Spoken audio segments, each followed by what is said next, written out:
దేవుని స్తోత్రం. ప్రభునందు ప్రియులైన మీ అందరికీ కూడా మరొకసారి ప్రభు అయిన యేసుక్రీస్తు నామంలో నా యొక్క వందనాలు తెలియపరుస్తున్నాను. రండి, యథావిధిగా కొద్ది సమయం దేవుని సన్నిధిలో మనమంతా పాలు పొంది ప్రభు నామాన్ని మహింపరుద్దాం. నాతో పాటుగా ఈ లైవ్లో కూడి వస్తున్నటువంటి విశ్వాస బిడ్డలకు, అలాగనే దైవ సేవకులందరికీ కూడా ప్రత్యేకమైన నా వందనాలు తెలియపరుస్తూ ఉన్నాను. ఈ పూట ప్రభు కృప ద్వారా మన ముందుకి తీసుకురాబడిన ఉపదేశాన్ని తీతుకు రాసిన పత్రికలో మనం చూద్దాం. తీతుకు రాసిన పత్రిక 2వ అధ్యాయం 13వ వాక్యంలో ఒక 4 ప్రత్యేకమైన విషయాలు మనం చూస్తాం. తీతుకు రాసిన పత్రిక 2వ అధ్యాయం 13వ వాక్యాన్ని మనం చూస్తూ ఉన్నప్పుడు దైవజనుడైనటువంటి పౌలు గారు తీతుకు వ్రాస్తున్నట్లు మనం చూస్తాం. తీతుకు వ్రాస్తున్నటువంటి ఈ మాటల్లో సువార్త బోధకు ఉండవలసినటువంటి ఉద్దేశ్యాలు చక్కగా వ్రాయటం జరిగింది. ఈ పూట మనం ఈ సువార్త యొక్క బోధలో ఉన్న ఉద్దేశాలను మనం గుర్తించిన వారమైతే ఆది అపోస్తుల సంఘాలు ఏ విధంగా బలపడి ఉన్నాయో అదేవిధంగా మన సంఘాలు కూడా బలపడే కృప ఉంది. గమనించండి, తీతుకి దైవ సేవకుడైన పౌలు వ్రాస్తూ అంటున్నాడు, మహాదేవుడును మన రక్షకుడునైన యేసుక్రీస్తు మహిమ యొక్క ప్రత్యక్షత కొరకు ఎదురు చూచుచు ఈ లోకములో స్వస్థ బుద్ధితోనూ నీతితోనూ భక్తితోనూ బ్రతుకుచుండవలెనని మనకు బోధించుచున్నది. ఏం బోధిస్తూ ఉంది? ప్రత్యేకంగా ఒక 4 అనుభవాలు ఈ యొక్క మనం చదివిన లేఖనంలో కనిపిస్తూ ఉన్నాయి.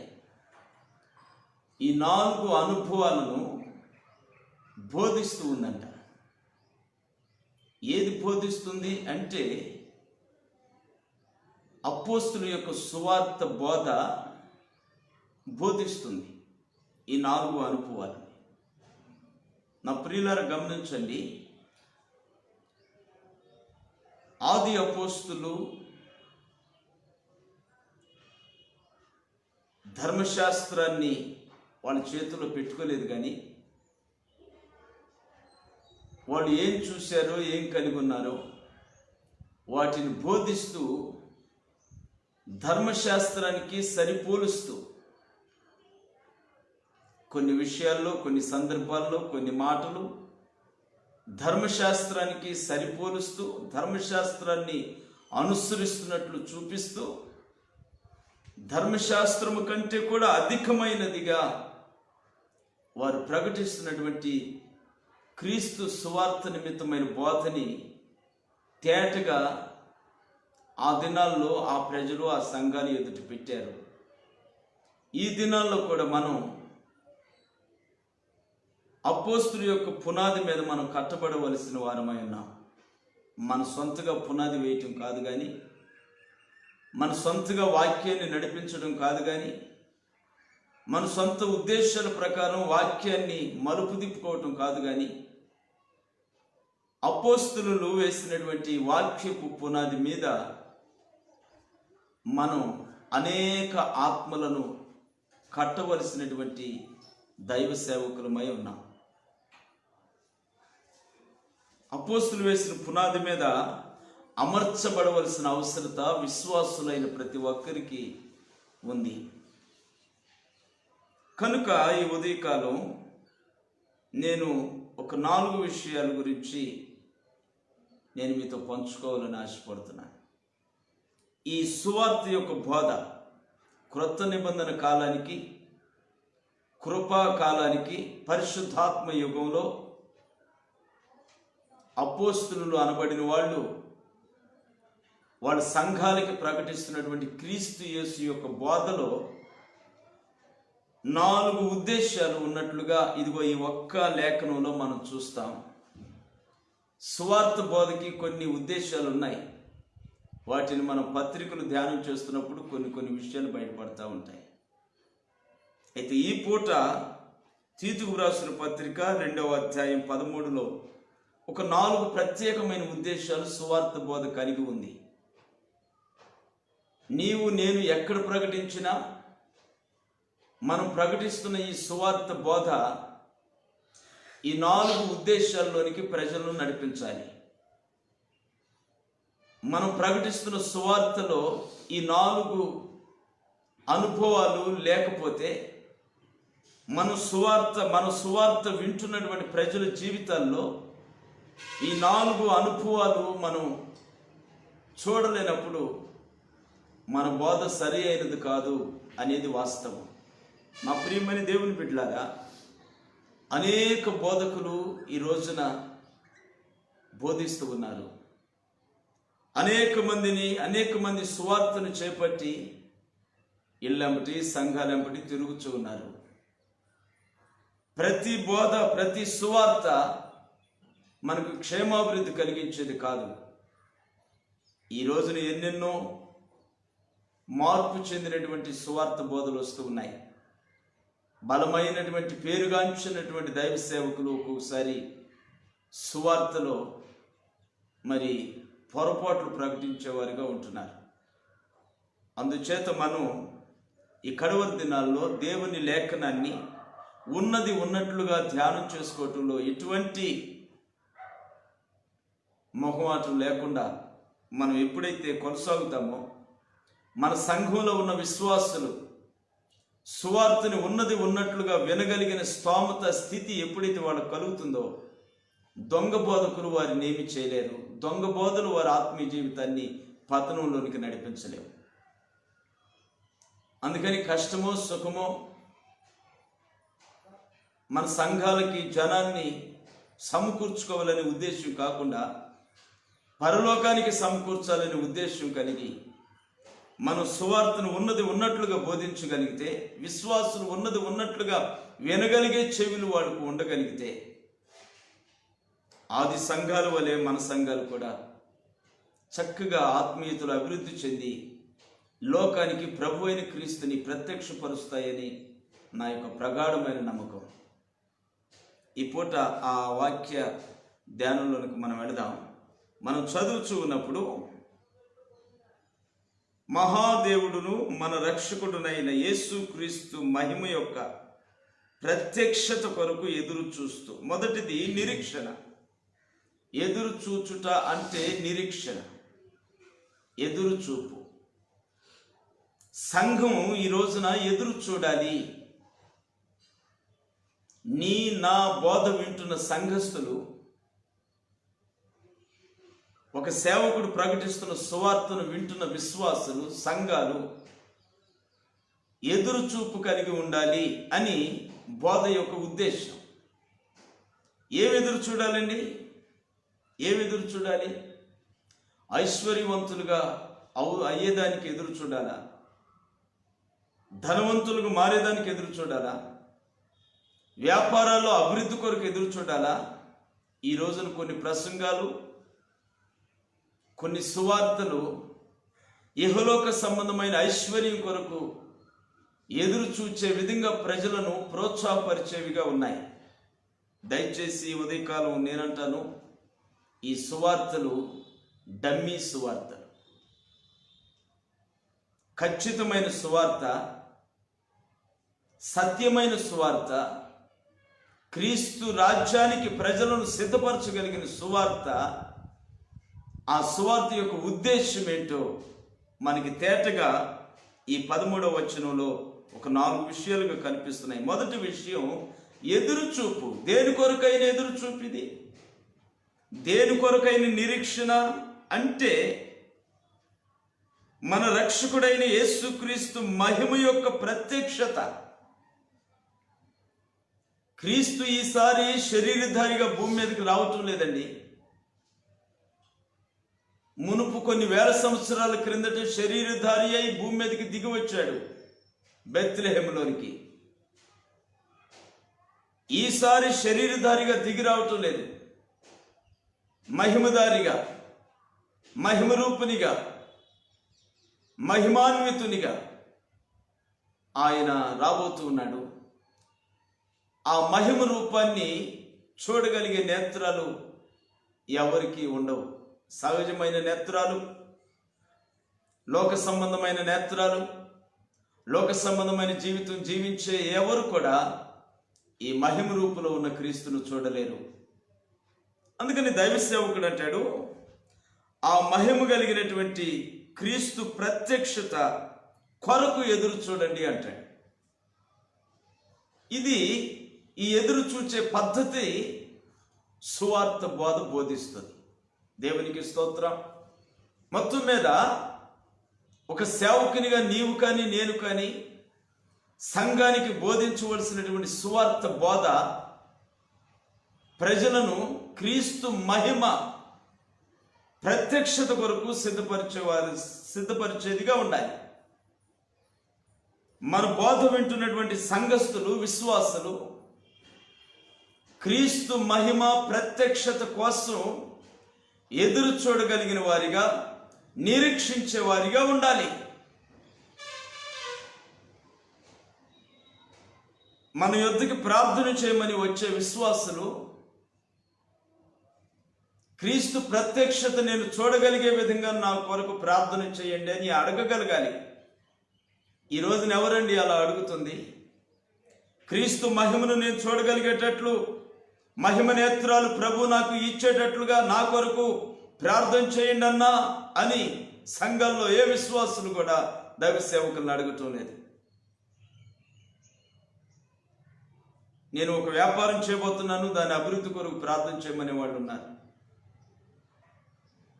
నా ఉద్యోగం కొరకు ప్రార్థన చేయండి అనే వాళ్ళు ఉన్నారు. అంటే వాళ్ళు ఉద్యోగం కొరకు ఎదురు చూస్తున్నారు, వ్యాపారంలో లాభాల కొరకు ఎదురు చూస్తూ ఉన్నారు,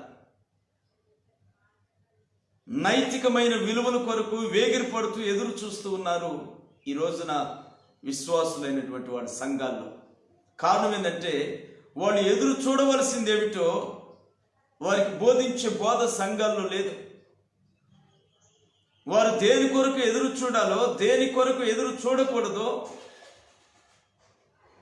తెలియటం లేదు. దేవుని దగ్గరికి వస్తే ఆశీర్వదించబడతారని, దేవుడు మనుషులను దీవిస్తాడని, ఆశీర్వదిస్తాడని, అలా ఆశీర్వదించబడిన వాళ్ళు మణులు మాణిక్యాలు భూమి మీద కలిగి ఉంటారని, ఐశ్వర్యవంతులై ఉంటారని, ఇలాంటి బోధలు సంఘాల్లో బోధించుట ద్వారా ప్రజలకి క్రీస్తు మహిమ ప్రత్యక్షత కొరకైన ఎదురు చూపు, ఆతృత ప్రజల్లో మరుగైపోయింది. నా ప్రియమైన దేవుని బిడ్డ, దేవుడు నిన్ను నన్ను సేవకునిగా, విశ్వాసిగా దేనికి ఏర్పాటు చేసుకున్నాడో తెలుసునా? ఆయన స్వరక్తం ఇచ్చి సంపాదించిన సంఘములో నిన్ను ఒక వ్యక్తిగా, నన్ను ఒక వ్యక్తినిగా దేవుడు ఎందుకు ఏర్పాటు చేసుకున్నాడో తెలుసునా? సువార్త బోధలో మనం ఒక నూతన మార్పు కలిగి, మన పాత ఉద్దేశాలు, భూ సంబంధమైన విషయాలు విడిచి పర సంబంధమైన విషయాల కొరకు ఎదురు చూచేదానికి దేవుడు నిన్ను నన్ను ఏర్పాటు చేసుకున్నాడు. సేవకులైతే ప్రజలను ఆ విధంగా నడిపించే దానికోసం ఏర్పాటు చేసుకున్నాడు. ఈ రోజున ఆశీర్వాదాల కోసం ఎగిరిపడే ప్రజలు ఉన్నారు, స్వస్థతల కొరకు ఎగిరిపడే మనుషులు ఉన్నారు, రాబడి అధికమవుతుంది అని ఆశ కలిగి దేవుని సన్నిధికి వచ్చేవాళ్ళు ఉన్నారు. ఇలాంటి వాళ్ళకి సత్యమైన సువార్త బోధిస్తే ఎక్కడ వాళ్ళు మందిరానికి దూరం అయిపోతారోనని సత్యాన్ని మరుగుపరిచి ఏదో బైబిల్లో ఉన్నటువంటి భక్తి కలిగిన వారి చరిత్రలతోటి కథలుగా చెప్పడం సంఘాల్లో, అనేక సంఘాల్లో ఉన్నటువంటి ఒక దౌర్భాగ్యపు పరిస్థితి. నా ప్రియమైన దేవుని బిడ్డలారా, సంఘం విలువైంది. క్రీస్తు విలువైన రక్తం దాని కొరకు కార్చాడు. ఆ సంఘాన్ని ప్రభు కొరకు ఎదురు చూచే సంఘంగా చేయవలసిన పని, బాధ్యత దేవుడు ప్రతి సేవకునికి పెట్టాడు. మన లాభం కొరకు, మన క్షేమం, మన సుఖం కొరకు మనం సువార్త ప్రకటించకుండా సంఘానికి బోధ యొక్క ఉద్దేశం ఏంటో స్పష్టంగా వాళ్ళకి తెలియపరిచి, వాళ్ళ ఎదురు చూపులు భూ సంబంధమైనవిగా కాకుండా పర సంబంధమైనటువంటి చూపులుగా ఉండేటట్లు మనం నడిపించవలసిన బాధ్యత ప్రతి సేవకుడి మీద ఉంది. ప్రతి సేవకుడి మీద ఉంది. అందుచేత దయచేసి ఈ లేఖనంలో ఉన్నటువంటి నగ్న సత్యాన్ని గుర్తించి ఆ దిశగా మన సంఘాల్లో బోధించవలసిందిగా ప్రభు పేరు ఒక సేవకునిగా నేను మనవి చేస్తూ ఉన్నాను. మొదటిది, ఉపదేశం యొక్క ఉద్దేశం. సువార్త బోధకున్నటువంటి ఉద్దేశం ఏంటంటే, మొదటి ఉద్దేశం ప్రజలు క్రీస్తు మహిమ ప్రత్యక్షత కొరకు ఎదురు చూచేవారు కావాలి. ఇలా మనం తీర్చిదిద్దాలి సంఘాన్ని. రెండవదిగా మనం చూస్తూ ఉన్నప్పుడు ఎంతో ఆశ్చర్యంగా ఉందండి. గమనించారా? శరీరాలు చెడిపోయే దానికోసం, శరీరాలు బాగు చేసే దానికోసం బోధలు తెగ జరుగుతూ ఉన్నాయి ఈ రోజున సంఘాల్లోనూ, సమాజంలోనూ, సభల్లోనూ. ఆ సభలకి పేర్లు కూడా స్వస్థత సువార్త సభలు. సువార్త కంటే స్వస్థత కార్యాలు, సాక్ష్యాలే అధికం. గమనించండి, సువార్త యొక్క బోధకున్నటువంటి ఉద్దేశం ఏంటంటే, లోకములో ఉన్నటువంటి ప్రతి మానవుని యొక్క బుద్ధి జబ్బు బుద్ధి, రోగాను పడిన బుద్ధి, రోగాను పడిపోయి ఉంది. ఆ రోగాను పడిపోయిన బుద్ధిని స్వస్థత పరచడమే సువార్త బోధకున్నటువంటి ముఖ్య ఉద్దేశం. శరీర స్వస్థత కాదు సువార్తకున్న ఉద్దేశం. బుద్ధికి స్వస్థత ఇవ్వాలని సువార్త యొక్క ఉద్దేశం. ఈ రోజున అటుది ఇటు, ఇటుది అటుగా మార్చి ప్రకటిస్తున్న సేవకులు ఉన్నారు. అలాంటి ప్రకటనలు విని వేగిరిపడి పరుగులెత్తుతున్నటువంటి విశ్వాసులు ఉన్నారు. నా ప్రియమైన దేవుని బిడ్డ, దేవుని ఎదుట నీవు లెక్క చెప్పవలసిన దినం ఒకటి ఉంది. సేవకునిగా నిన్ను లెక్క అడుగుతున్నాడు, విశ్వాసులుగా మిమ్మల్ని లెక్క అడుగుపోతున్నాడు నా ప్రభు. సువార్త దేని కొరకు నియమించబడింది? నైతికమైనటువంటి జీవిత బలము కొరకు ఏర్పాటు చేయబడిందా? పరసంబంధమైన పరలోకపు అనుభవాల కొరకు ప్రజలను సిద్ధపరిచే దానికోసం సువార్త ఇవ్వబడిందా? సువార్త యొక్క ముఖ్య ఉద్దేశం ఏంటి? నేను మీకు ఒక మాటని తెలియపరచడం మర్చిపోయాను. అపోస్తుల కార్యాలు 14:15 వాక్యాన్ని దయచేసి మీరు చూడండి ఒకసారి. అపోస్తుల కార్యాలు 14:15 వాక్యాన్ని నేను చదువుతాను, మీరు జాగ్రత్తగా చూడండి. అయ్యలారా, మీరెందుకు ఇలాగూ చేయుచున్నారు? మేము కూడా మీ స్వభావము వంటి స్వభావము గలవ నరులమే.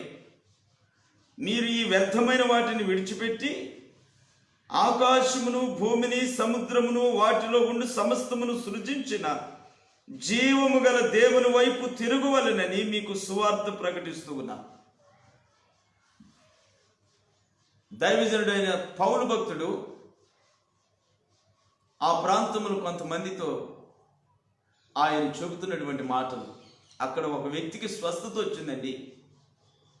ఆ స్వస్థత రావటం చూసినటువంటి ఆ ప్రజలు, ఆ ప్రాంత ప్రజలు, మనం లోగడ పూజిస్తున్న దేవతలే మానవ రూపిగా మన మధ్యకు వచ్చి ఈ కార్యం చేశారు అని ఆ ప్రకటించిన ఇద్దరు దైవ సేవకులకి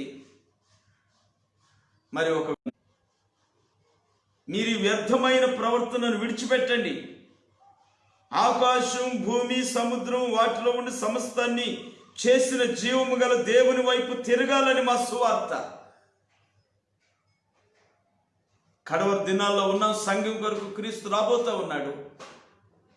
మనం చేసే సువార్త ఇదిగో ఈ సువార్త వలె ఉండాలి. ఈ సువార్త యొక్క ఉద్దేశం ఏమైందంట? జీవము గల దేవుని వైపు తిరగాలని. సువార్త సేవకుని వైపు ప్రజలను తిప్పుకోవాలని కాదండి. సువార్త లోకం వైపు ప్రజలను తిప్పాలని కాదండి. సువార్త స్వస్థతల వైపు, ధనం వైపు, ఐశ్వర్యం వైపు, ఈ లోక సంబంధమైనటువంటి విషయాల్లో ఉన్నతమైన జీవితాల వైపు సువార్త తిప్పకూడదు. సేవకునిగా నీ వైపు కూడా తిప్పుకోకూడదు. సువార్త దేవుని వైపు తిరగాలి ప్రజలు. నీ నోట నా నోట వినబడుతున్న సువార్త అది సత్యమైన సువార్త అయితే ప్రజలను దేవుని వైపు మళ్ళిస్తుంది. మనిషి వైపు కాదు, ధనం వైపు కాదు, ఈ రోజు ఉండి రేపు కనిపించకుండా పోయే ఈ తాత్కాలికమైన శరీర స్వస్థత వైపు కాదు. స్వస్థత ప్రాముఖ్యమైనది, కానీ అది పరలోకము కంటే ప్రాముఖ్యమైనది కాదు. దయతో గమనించండి. మీరంతా సేవకులై ఉన్నారు కాబట్టి, ఈ వినుచున్న మీరు విశ్వాసులైన బిడ్డలు కాబట్టి మీకు వాక్యపు అనుభవాలు తెలుసుంటాయని ఇంకా నేను ఎక్కువ వివరంలోకి వెళ్లకుండా మనకి గుర్తొచ్చే విధంగా ఒక 2-3 విషయాలతో నేను ఈ బోధని ముందుకు తీసుకెళ్తా ఉన్నాను. నా ప్రియమైన దైవ సేవకులారా, మీరు కానీ నేను కానీ ఈరోజు చేయవలసిన సువార్త జీవము గల దేవుని వైపు ప్రజలను తిప్పేదానికి చేద్దాం. అంతేగాని ఈ రోజున మనం కళ్ళతో చూస్తున్నటువంటి స్వస్థత కార్యక్రమాలు, మీరు ఆదివారాలు మీ మందిరాలు వదులుకొని ఇదిగో మా ప్రాంతానికి రండి, ఒక్కసారి వచ్చి చూడండి, మా ఆరాధనలు ఒకసారి వచ్చి చూడండి, మా ఉపవాస ప్రార్థనలో ఒకసారి పాలు పొంది చూడండి, మీకు ఇట్టే కార్యక్రమాలు జరుగుతాయి, అలాగే కార్యక్రమాలు జరుగుతాయి. ఇవన్నీ ప్రజలను వాళ్ళ వైపు, వాళ్ళ పరిచర్యల వైపు, భూ సంబంధమైన ఘనతల వైపు మళ్లించుకుంటున్నటువంటి సువార్త. మనం వాటికి భిన్నంగా సత్య సువార్తను ప్రజల మధ్యకి తీసుకువెళ్ళి ప్రజలను దేవుని వైపుకు మళ్లించవలసిన బాధ్యత కోసం దేవుడు నిన్ను ఏర్పాటు చేసుకున్నాడు. ఆయన ఏర్పాటును ఒకసారి మీ దృష్టిలోకి తెచ్చుకొని, ఆయన ఏర్పాటు నిరంతరం మన కళ్ళ ముందు పెట్టుకొని, ఆయన సంకల్పం నిరంతరం మన దృష్టిలో పెట్టుకొని ప్రజలను మన సువార్త ద్వారా దేవుని వైపు మళ్లించేటట్లుగా మన సువార్తని బోధించవలసిందిగా ఒక సేవకునిగా మనం చేసుకుంటున్నాం. రెండవదిగా మనం ఏమని చూసాం? 13వ వాక్యం, ఈ లోకములో స్వస్థ బుద్ధి, మానవుని యొక్క బుద్ధి చెడిపోయి ఉంది. ఎలా చెడిపోయింది? దేవుని విడిచి ధనికుని కావాలి అనుకున్నప్పుడే మానవుని బుద్ధి చెడిపోయింది. నేను ఇంత చక్కగా బ్రతుకుతున్నానంటే నా చదువు, నా జ్ఞానం, నా తెలివితేటలు అనుకున్నప్పుడే మానవుని బుద్ధి చెడిపోయింది. బైబిల్ స్టార్టింగ్లో, ఆది కాండాల్లో మనం చూస్తూ ఉన్నప్పుడు ప్రజలు దేవుణ్ణి గుర్తించకుండా వాళ్ళేదో ఒక ఘనమైన కార్యం సాధించి పేరు ప్రఖ్యాతులు తెచ్చుకోవాలని బాబేల్ గోపురాన్ని కట్ట చూస్తూ ఉన్నారు. అప్పుడే మానవుని బుద్ధి చెడిపోయింది. దేవునికి ఆ మరుక్షణమే ఆయన గుండెలో బాధ కలిగి దిగి వచ్చాడు. ఆ రోజు నుండి ఈ రోజు వరకు మానవుడు అతనిలో ఉండే ప్రతి ఘనత తను సొంతగా తెచ్చుకున్నాడని భావిస్తున్నాడే కానీ అది నా దేవుని కృప కనుక ఈ ఘనతకి నేను ప్రాధాన్యత ఇచ్చేదానికంటే దేవుని కృపకి నేను ప్రాధాన్యత ఇవ్వాలి అనడం మరిచిపోయాడు. అదే చెడిపోయింది. అందుకని బైబిల్ అంటుంది, వాళ్ళ బుద్ధికి స్వస్థత లేదు, చెడిపోయినటువంటి బుద్ధి. ఆ చెడిపోయిన బుద్ధికి నీవు నేను బోధించే సువార్త బోధ స్వస్థత కలిగించాలి. ఆమేన్. దేవుని స్తోత్రం. మానవునికి చెడిపోయింది ఈ తలంపు.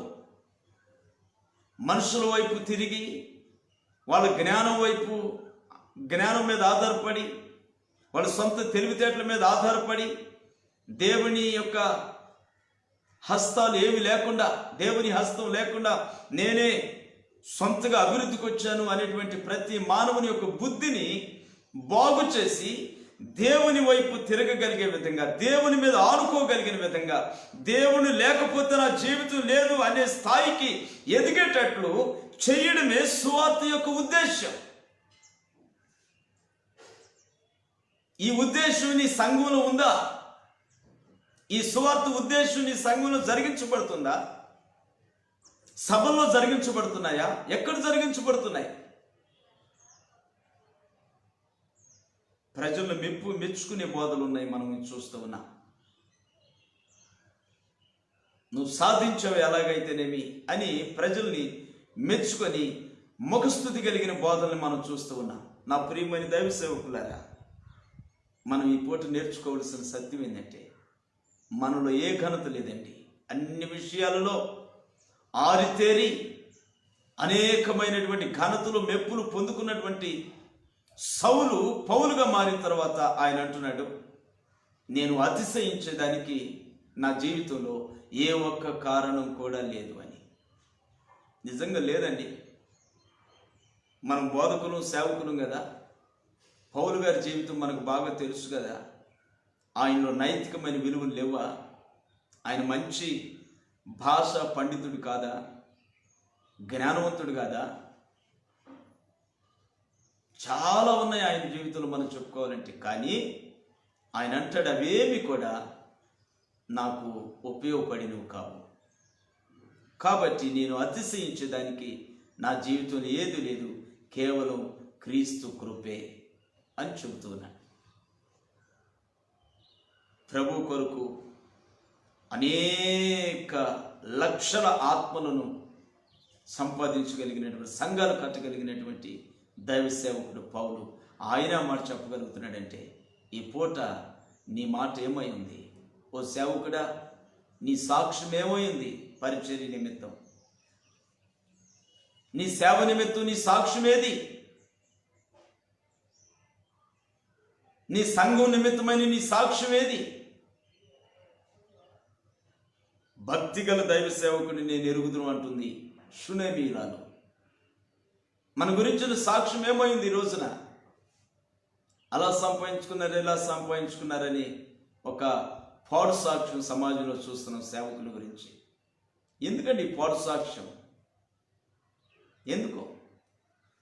కాబట్టి కొద్ది నిమిషాలు ఈ కార్యక్రమంలో నాతో పాటు కలిసి ఉన్నటువంటి మీ అందరికీ మరోసారి నాకు హృదయపూర్వకమైన వందనాలు. మీరు దయచేసి మన సంఘాలను బలపరుచుకోవాలనే ఉద్దేశం, మన సంఘాలతో మనతో మన సంఘాలు మహిమ ప్రత్యక్షితుడైన క్రీస్తు యేసు ఎదుట నిలబడాలి అనే ఉద్దేశం మీలో ఏమాత్రం ఉన్నా, ఇదిగో ఈ వాక్యాన్ని స్పష్టంగా అర్థం చేసుకుంటారని నా మనవి.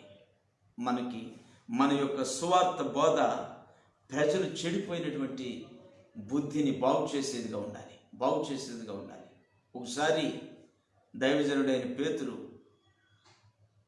ప్రార్థన చేస్తున్నప్పుడు అనేక మంది పరిశుద్ధాత్మను పొందుతూ ఉన్నారు. పరిశుద్ధాత్మను పొందుతున్న వారి మధ్యలో ఒక వ్యక్తి వచ్చి, ఇదిగో అదేదో పెద్ద గొప్ప వరంగా ఉంది, ఆ వరాన్ని నాకు ఎంతకిస్తావో చెప్పు అని అడుగుతున్నాడు. దైవజనుడైన పేతుర్ని 10 దినాలు ప్రభు యొక్క మాట మేరకు కనిపెట్టి నిరీక్షించి ప్రయాసపడి ప్రార్థించి పొందుకున్న పరిశుద్ధాత్మ వరాన్ని ద్రవ్యమిచ్చుకునేదానికి ఒక వ్యక్తి పేతురుతో మాట్లాడుతున్నాడు. అప్పుడు పేతురు కోపగించుకొని, నా దేవుని ఎదుట నీ హృదయం సరి అయింది కాదు, చెడిపోయింది, కోపకోపు అని మందలిస్తూ ఉన్నాడు. ఆ మందలింపు ఏదండి ఈ రోజున సేవకుల జీవితాల్లో? మందలింపు ఏది? ఆ సిన్సియారిటీ ఏది? ఆ ముక్కుసూటితనం ఏది? వాక్యంలో ద్రవ్యం ఇచ్చి ఆ వరాన్ని నాకు ఇవ్వు అని ఈ రోజున ఏ సేవకుడినైనా సరే, ఏ వ్యక్తి అయినా అడిగితే బంగారంగా కళ్ళకద్దుకొని ఆ ద్రవ్యాన్ని తీసి జేబులో పెట్టుకొని, నీకు ఆ వరం ఇచ్చేదానికోసం నేను ఇదిగో ఇన్ని దినాలు ఉపవాసం ప్రార్థిస్తాను అని చెప్పే సేవకులు ఉన్నారు, తప్పుగా ఉన్నారు. పేతురు వలె గద్దించేవాడు లేరు. ఆ చెడిపోయిన బుద్ధిని స్వస్థపరచడానికి బుద్ధి చెప్పగలిగిన సేవకులు లేరు. అందుకనే దేవుని యొక్క వాక్యం అంటుంది, కోత ఎంతో విస్తారంగా ఉంది, కోసే పనివాళ్ళు లేరు. ఎందుకు లేరండి? బజారుకు 4-5 సేవకులు ఉన్నారు, దేవుని వాక్యం లేరు అని ఉంటుంది. ఏంటి కారణం? వాళ్ళు పంట కోసేవాళ్ళు కాదు, పంటను ఆధారం చేసుకుని బ్రతికేవాళ్ళు. దేవుని పంట అనబడినటువంటి సంఘాన్ని ఆధారం చేసుకుని బ్రతికేవాళ్ళే కానీ, దేవుని మనుషులను ఆధారం చేసుకొని వాళ్ళకై వాళ్ళు ప్రయోజకులు అయ్యేవాళ్ళే కానీ, పంటని కోసి లోకం నుండి వేరు చేసి దేవుని కొట్టు అనబడిన దేవుని రాజ్యానికి చేర్చే కొడవలు పట్టిన సేవకుడు లేడు. ఈ రోజున కొడవలు పట్టిన సేవకుడు లేడు. దేవుని స్తోత్రం. నాకేదో మాట గుర్తుకొచ్చింది. పౌలు భక్తుడు అంటున్నాడు సంఘస్థులతోటి, నేను మీ మధ్యకు ప్రేమతో రావాలన్నా బెత్తం చేత పట్టుకొని రావాలన్నా మీరే తీర్మానం చేసుకోండి అంటాడు. ఏ రెండు ఇలాంటి సేవకులు, దైవ సేవకుడు సంఘంతో అంటున్నాడు, నేను నీ మధ్యకి ప్రేమతో రావాలా, నేను ప్రేమతో వచ్చేటట్లు మీరు ప్రవర్తిస్తారా, లేదంటే బెత్తంతో రమ్మంటారా? దైవ సేవకుల చేతుల్లో బెత్తాలు ఉన్నాయా? వారి నోట మాటల్లో కత్తులున్నాయా? దేవుని వాక్యం 2 అంచులు కలిగిన ఖడ్గం అని బైబిల్ చెప్తా ఉంది. ఆ 2 అంచులు కలిగిన ఖడ్గం వంటి మాటని నీ నోట కత్తి వలె వస్తుందా, లేదంటే ఐస్ క్రీమ్ లాగా వస్తుందా? ఇవన్నీ ఆలోచించాలి కదా మనం. అందుకని ఇప్పుడు దేవుని వాక్యం ఉపదేశం యొక్క ఉద్దేశం, క్రీస్తు బోధ యొక్క ఉద్దేశం, సువార్త యొక్క ఉద్దేశం ఏమిటంటే, 1, ప్రజలను క్రీస్తు యేసు యొక్క మహిమ ప్రత్యక్షత కొరకు ఎదురు చూచే విధంగా చేయడమే సువార్త యొక్క ఉద్దేశం. 2వది, చెడిపోయిన మానవుని యొక్క బుద్ధిని స్వస్థపరచడమే ఉద్దేశం. స్వస్థపరచాలంటే పొడవాలి కదండి ఇంజక్షన్లు. శరీరానికి అస్వస్థ వస్తే డాక్టర్ గారు ఏం చేస్తాడు? శరీరం మీద చేతులు పెట్టి ఊరికి అట్లా సర్ది చేసి పంపిస్తున్నాడా? పొడుస్తున్నాడు ఇంజక్షన్లు పెట్టి. బాధ కలుగుతుంది ఆ టైంలో వాళ్ళకి. కొందరైతే ఆపరేషన్ చేస్తున్నాడు, కోసేస్తున్నాడు కత్తులు పెట్టి. వాళ్ళకు బాధ కలుగుతుంది, కానీ ఓర్చుకోవాలి, తప్పదు. చెడిపోయిన శరీరం చెడిపోయిన ఇబ్బంది ఏమీ లేదు. దరిద్రుడికి శరీరం చెడిపోయింది, మనస్సు చెడిపోలా. అందుకని దేవుని రాజ్యం చేరాడు. ఈ రోజున మనస్సు చెడిపోయిన వాళ్ళు, బుద్ధి చెడిపోయిన వాళ్ళు చాలా మంది ఉన్నారు. మరి వాళ్ళని దైవ సేవకునిగా దేవుని యొక్క సువార్తను పెట్టి ఏ విధంగా కోస్తూ ఉన్నావు?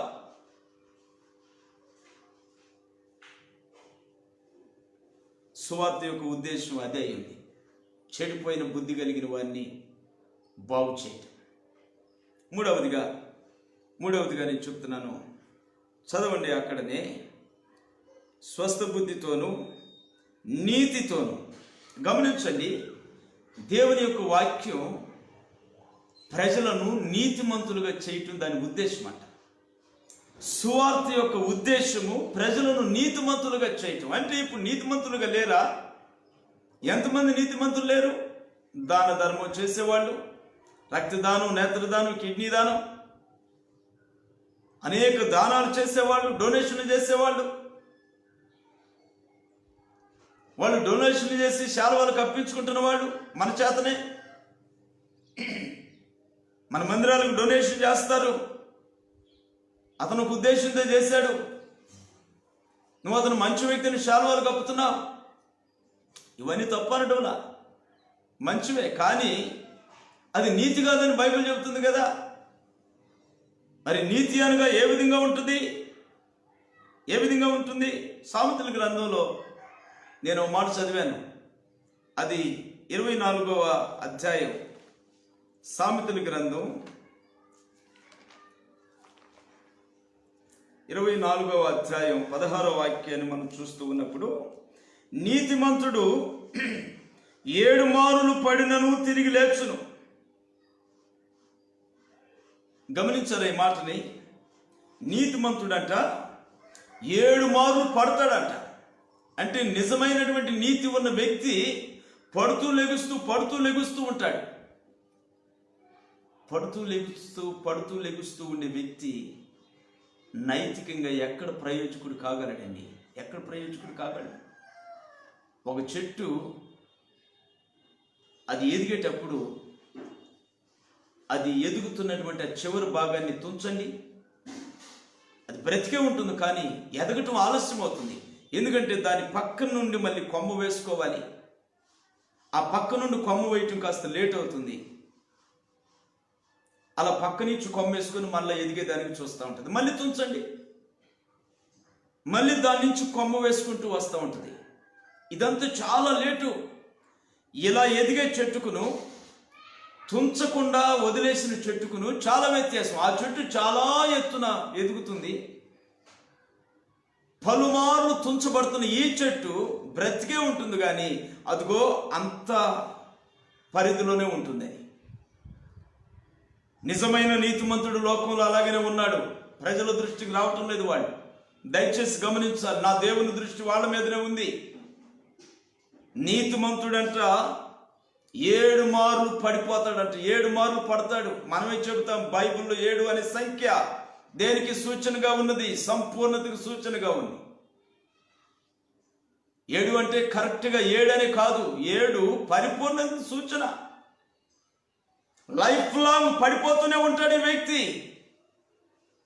ఇతను పడటం కాదు. నీతిమంతుడు ఎవరు తనకై తాను పడ్డడు.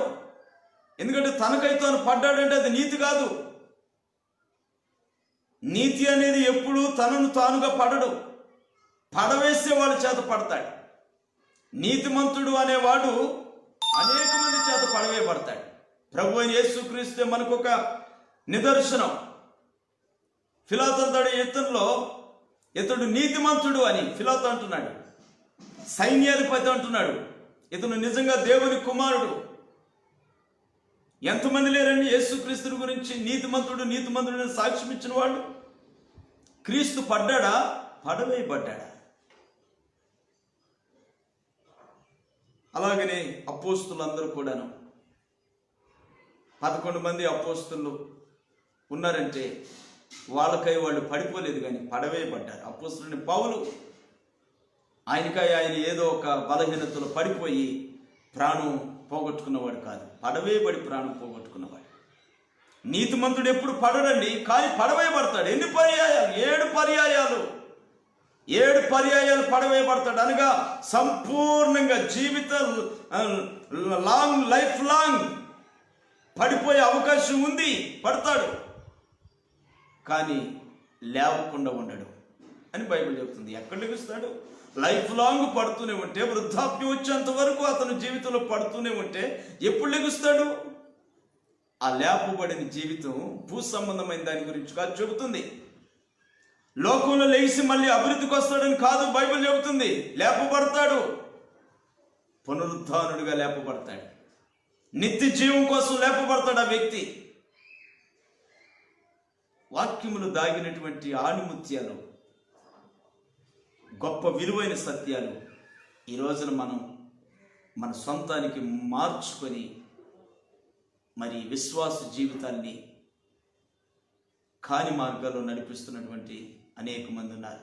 నా ప్రియమైన దేవుని సేవకులారా, దేవుని బిడ్డలారా, మీరు విశ్వాసులైతే సత్యమైన వాక్యం యొక్క ఉద్దేశం ఏంటి గుర్తించినటువంటి సేవకులైతే సత్యాన్ని బోధించేదానికి వాక్యాన్ని స్పష్టంగా అర్థం చేసుకొని చదివి మీరు సొంతగా బోధించండి. వాళ్ళు బోధించారు, వీళ్ళు బోధించారండి, వీళ్ళ మాటలను బట్టి మీరు బోధించడం కాదు. నీవు బైబిల్ చదువుతున్నప్పుడు నీకు పరిశుద్ధాత్మ దేవుడు ఏ అర్థాన్ని, ఏ మీనింగ్ని ఇచ్చాడో దాన్ని బోధించండి. కడవరి దినాల్లో దేవుడు ఆత్మని అనేక మంది మీద కుమ్మరిస్తానని వాగ్దానాలు ఉన్నాయి. అలా కుమ్మరించబడిన వాళ్ళు ఆత్మతో బోధిస్తారు, నేర్పుతో కాదు, కూర్పుతో కాదు, ఆత్మతో బోధిస్తారు. ఆత్మ బోధలు లోకానికి వ్యతిరేకంగానే కనిపిస్తాయి. బాప్తిస్మిచ్చి యోహాను బోధ రాజులు రాజ్యాలకు వ్యతిరేకంగా ఉన్నాయి. ప్రభు అయిన యేసుక్రీస్తు బోధ శాస్త్రులు పరిసయ్యులు అంటే దైవ సేవకులైన వాళ్ళకి వ్యతిరేకంగానే ఉంది. మనం కూడా వ్యతిరేకంగా ఉన్నామంటే పెద్ద ప్రత్యేకత కాదు.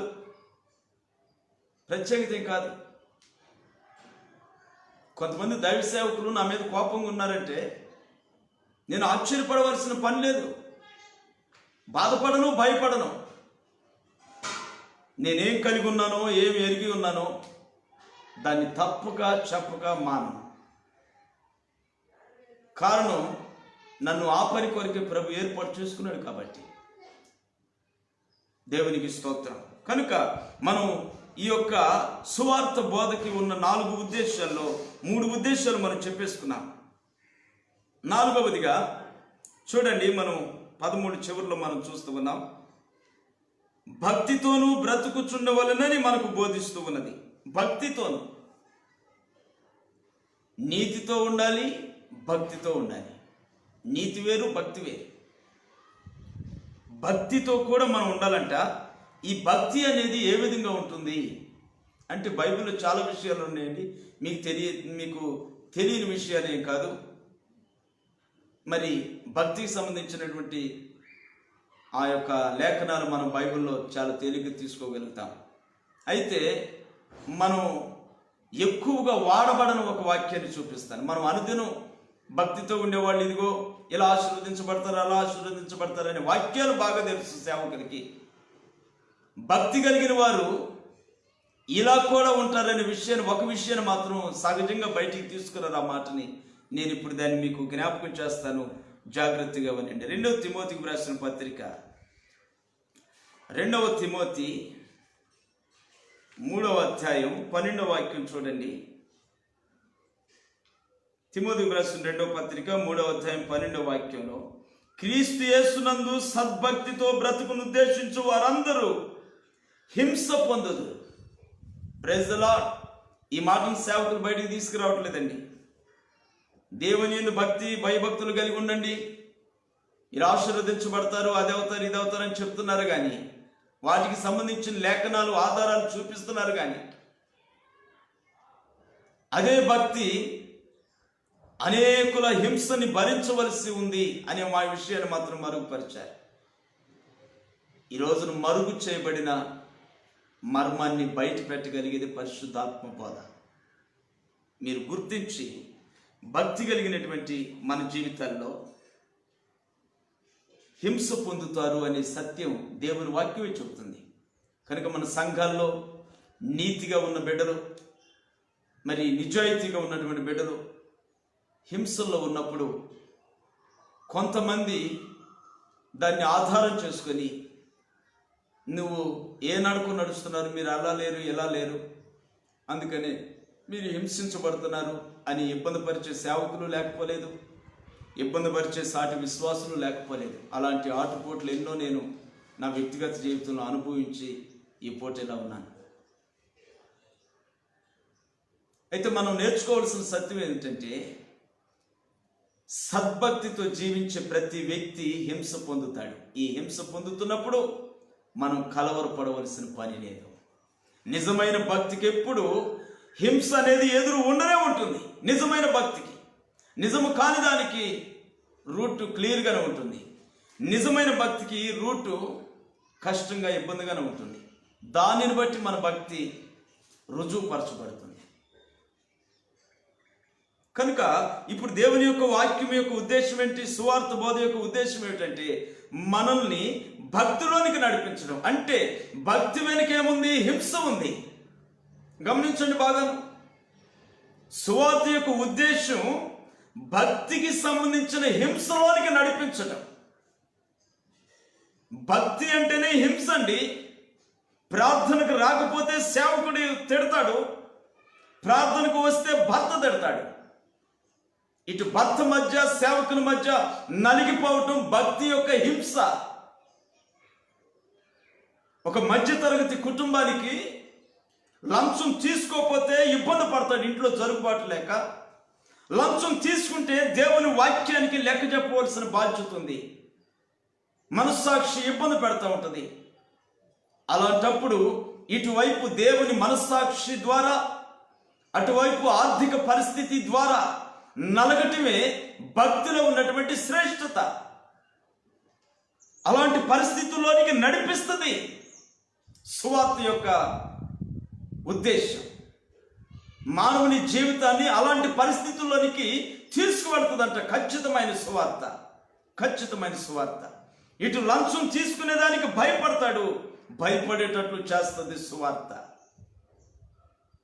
అటు తీసుకోకపోతే ఆర్థికంగా ఇబ్బంది పడతాడు, ఇబ్బందికైనా తల ఉంచుతాడు. కానీ సువార్తనికి మరిచి మాత్రం లంచం తీసుకోలేడు.